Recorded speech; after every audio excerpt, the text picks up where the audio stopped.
Hello buzzers, John here, and what I wanted to do this week for you is kick off a new series that's going to help you discover and better understand some key tools, commands and palettes within Photoshop. Now, I know a number of you are very cautious about using Photoshop because the interface is a bit scary, and once you've sort of got your head around Lightroom or Camera Raw, Photoshop can seem a bit like a bridge too far and something that's just too complicated to get the hang of. But I thought by demonstrating some of the key tools and commands and palettes that really make a difference to photography, it'll help you approach Photoshop with much more confidence. Now, this will be an occasional series, so it won't be every single week, but what I want to kick off with is a really important palette called Levels. Now, to open it, you can just pop up to the toolbar at the top of the screen and go to Image, down to Adjustments, and across to Levels. Or if you want to get there a bit quicker, you can use the shortcut Control and L on a PC or Command and L on a Mac. So we open up Levels and we're presented with a fairly familiar site, which is the histogram. This is just the same kind of display you'll get on the back of your camera if you have the histogram display option open. And what a histogram is a graphical representation of the tones in an image. It's essentially a bar graph of the distribution of tones, with black over on the extreme left, white over on the extreme right, and mid-grey right in the middle. You've got three main controls in Levels. That's these input level sliders.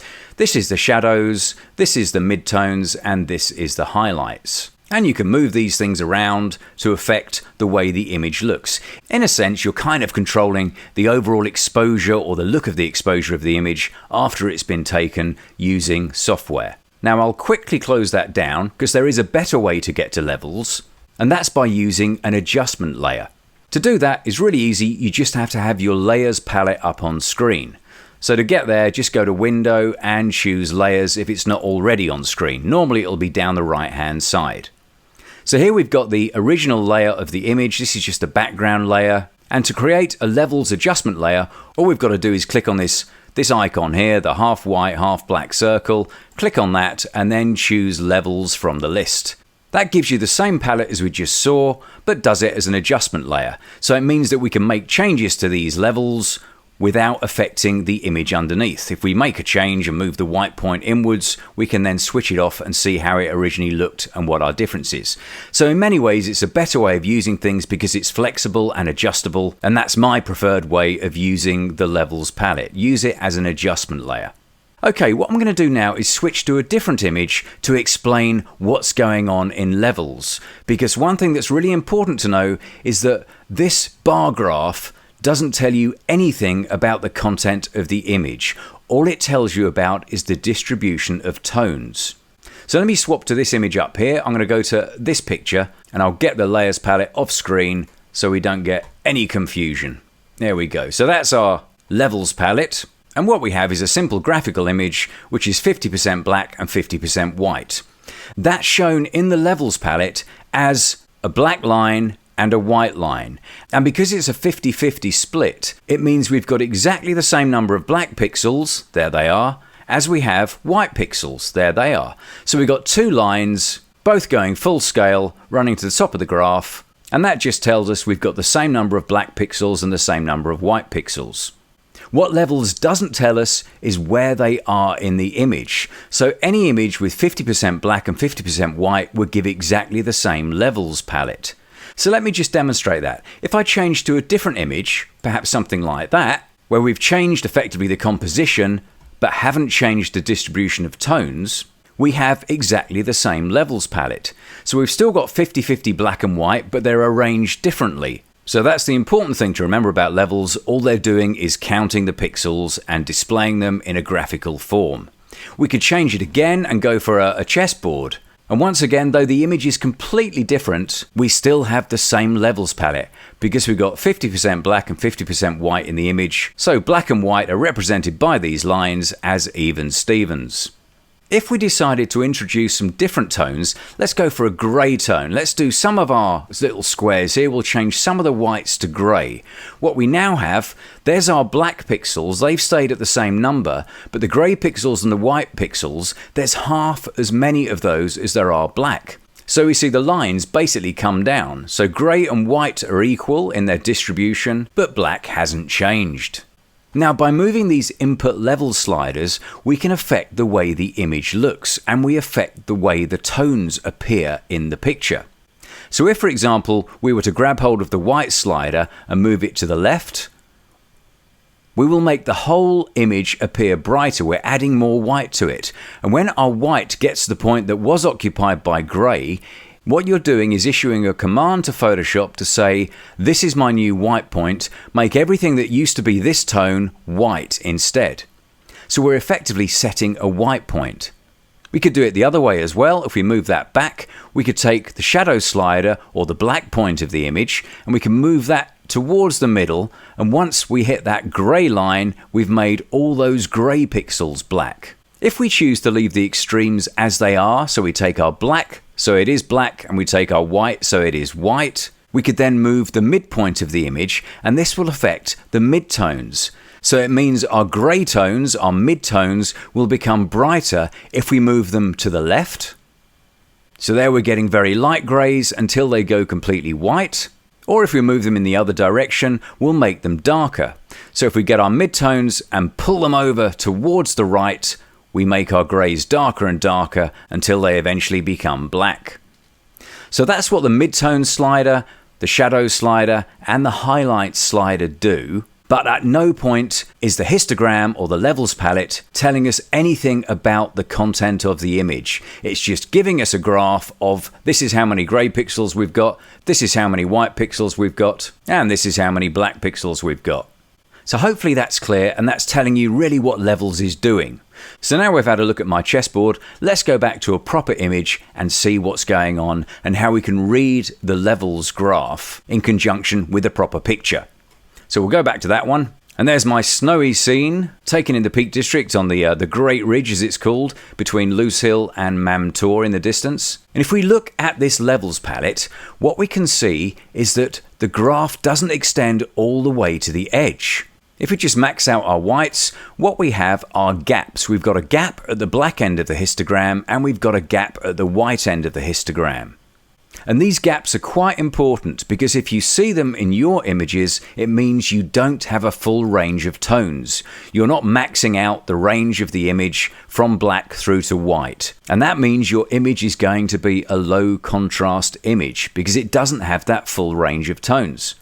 So if we want to make it full range, which is normally the case with, 80 or 90% of images, then what we have to do is move our shadow slider to set our black point at a new place.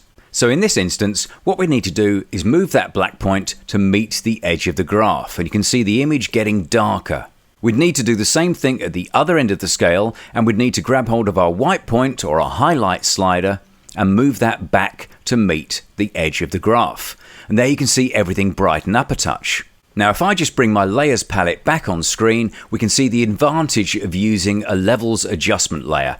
There it is there, and all we got to do is switch it off and we can see where we were, then switch it back on again to see where we are. You can see now the image looks much richer, there's much more contrast, and that's simply because we've got that full range of tones from black through to white.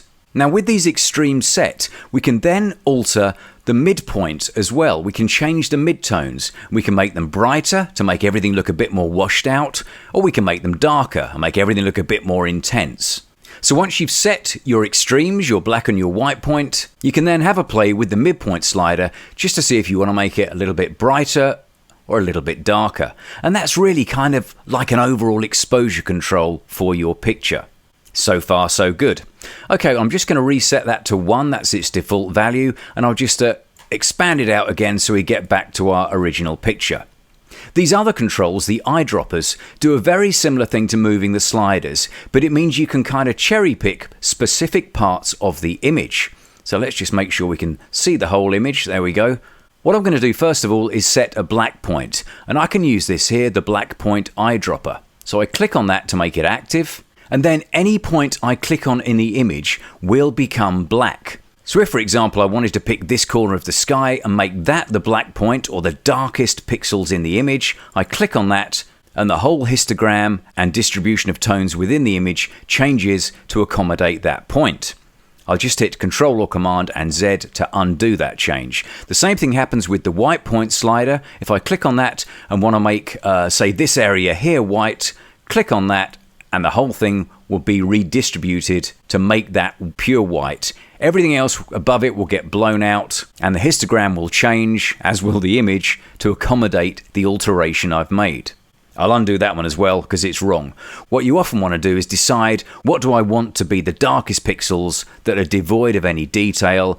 You'd click on your black eyedropper and you choose the bit you want to use. And in this image it may well be somewhere around maybe the gators here, though they are a dark grey, so that wouldn't do. We'd maybe set, perhaps it's this bit, we'd perhaps go for that as black. Now if we zoom back, that's given us a really contrasty image, and we may pick this bit of sun here as the brightest point in the image. So we could click on the white eyedropper and set that as the brightest point. We've changed the image quite radically, but we have manually determined what we want to be the darkest point in the image and the brightest point, and the graph will follow suit and remap itself according to those choices you've made. We can do the same thing with the grey point if we click on the grey eyedropper, but because this is mid-tone grey, this will affect the colours in your image as well. So if you decide that I want this to be a mid-tone here, this blue patch of snow, if I click on that, I'm going to make the image much warmer because we've neutralised the blue, turned it grey, and it means everything else is going to get more yellow. If we decide this sort of orangey coloured cloud is going to be our midpoint and click on that, everything is going to get very blue because we've neutralised the orange and made the image much colder. So you have to be a little bit careful with the grey point slider because that's going to affect the colour balance of the scene as well as the overall exposure within it. So let me just undo those 3 changes I've made so we can get back to normal. And there we go. So to level up, as it's often called, all you generally need to do is get rid of any gaps at either end. So that sets our black, that sets our white. Check your mid-tone exposure to see whether you want it a bit darker or a bit brighter. I'm going to leave it where it is at 1.00. And we've very quickly leveled up the image. But there's another box within the levels palette that is really useful as well, and that's this one here. That's RGB. As you may well know, a digital image is made up of 3 color channels, a red channel, a green channel, and a blue channel. And we can choose these individually in levels to make adjustments to those. So just click on the box and you've got your 3 channels. If we select the first one, red, then what we're looking at is the distribution of pixels that are red in the image.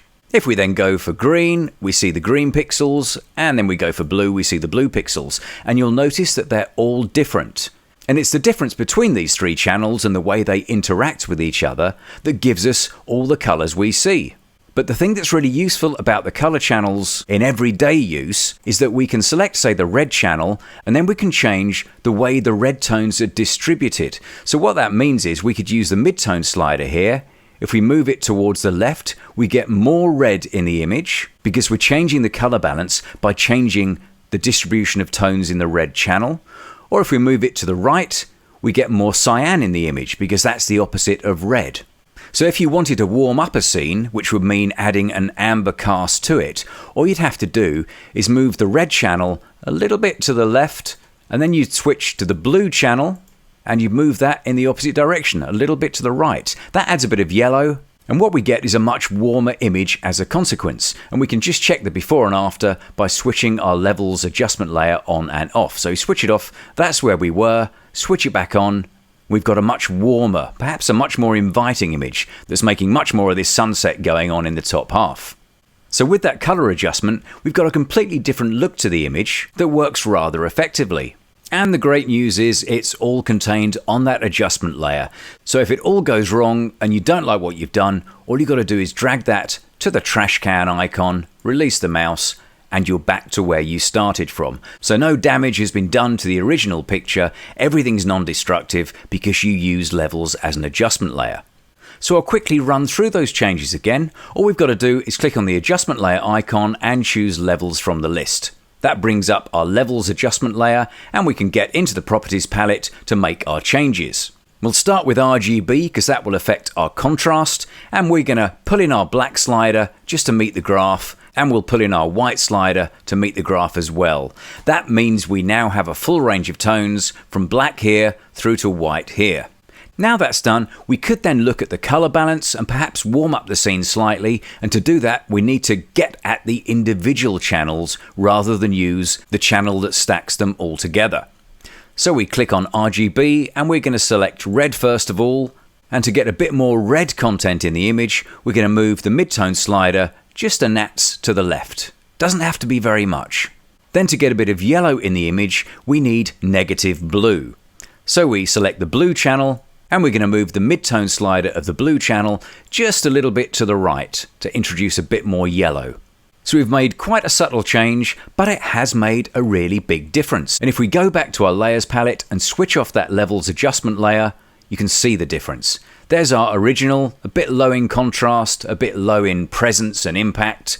But when we click on those adjustments we've made to levels, we see an image with a lot more contrast and a much warmer colour balance that helps ramp up the atmosphere in the picture.